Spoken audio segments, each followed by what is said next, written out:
ভারতের পশ্চিমবঙ্গের বিধানসভা নির্বাচনের ফলাফলে বড় ব্যবধানে মমতা ব্যানার্জির তৃণমূল কংগ্রেসকে হারিয়ে বিজয়ী হয়েছে শুভেন্দু অধিকারীর বিজেপি। বিজেপির ইতিহাস গড়া নিরঙ্কুশ বিজয়ে নতুন করে উত্তাপ ছড়িয়েছে বাংলাদেশে।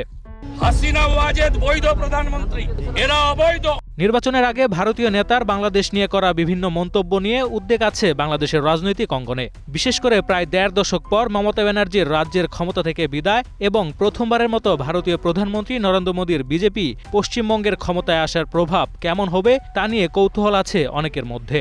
আমরা আমাদের বাংলাদেশের ডিপ্লোম্যাসির সাথে আমরা দেখব যে আমাদের ডিপ্লোম্যাসিতে আমাদের তিস্তার পানি বন্টন কতটুকু সুষম হয়, আমাদের বর্ডারগুলোকে কতটা নিরাপদ ভারত রাখে, সেইগুলোর ভিত্তিতে করেই কিন্তু আমরা আমাদের কূটনৈতিক যে সম্পর্ক সেটি নির্ধারণ করব। অন্যান্য দেশকে আমরা বন্ধুরাষ্ট্র হিসেবে দেখি, তারা আমাদের উপর আমাদের কৃষ্টি কালচার, আমাদের এই যে সংস্কৃতির উপর কোনো প্রভাব ফেলতে পারবে না বলে আমি বিশ্বাস করি। তবে পশ্চিমবঙ্গে তৃণমূলের দুর্গে বিজেপির হানায় বিস্মিত নন বাংলাদেশের রাজনৈতিক বিশ্লেষকরা। এই পরিবর্তনের ফলে সীমান্ত, নদী ও অভিবাসন ইস্যু, বিশেষ করে তিস্তা নদীর পানি বন্টন, সীমান্ত নিরাপত্তা আরও গুরুত্বপূর্ণ হয়ে উঠতে পারে মনে করছেন তারা। সরকারের উচিত যে দ্রুত পানি চুক্তির বিষয়টা নিয়ে আলোচনায় বসা। গঙ্গা চুক্তি এবং তিস্তা চুক্তি, দুইটা চুক্তি নিয়ে আলোচনা করা, কতগুলো পার্ট বাই পার্ট কতগুলো ইস্যু নিয়ে সরকারের আগানো উচিত ভারতের সাথে।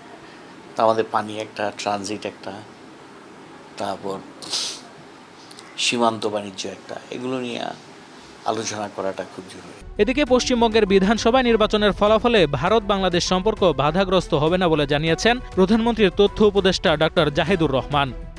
ভারতের অভ্যন্তরীণ রাজ্যগুলোর মধ্যে জনগণ যাদেরকে নির্বাচিত করবে, হ্যাঁ, আমরা যেহেতু আমাদের একদম নেইবারিং এবং আমাদের সবচেয়ে লম্বা সীমান্ত এই রাজ্যের সাথে আমাদের এই সম্পর্ক, ইন্টারাকশন এটা কন্টিনিউ করবে। কিন্তু আমরা যেটা বলতে চাই, ভারত অ্যাজ এ স্টেট, পুরো রাষ্ট্র হিসাবে বাংলাদেশের সাথে তার যে সৌহার্দ্যপূর্ণ সম্পর্ক, আমাদের যে ইন্টারাকশন, আমাদের পারস্পরিক বেনিফিটের যে সম্পর্ক, সেটা কোনো ক্ষেত্রে বাধাগ্রস্ত হবে না।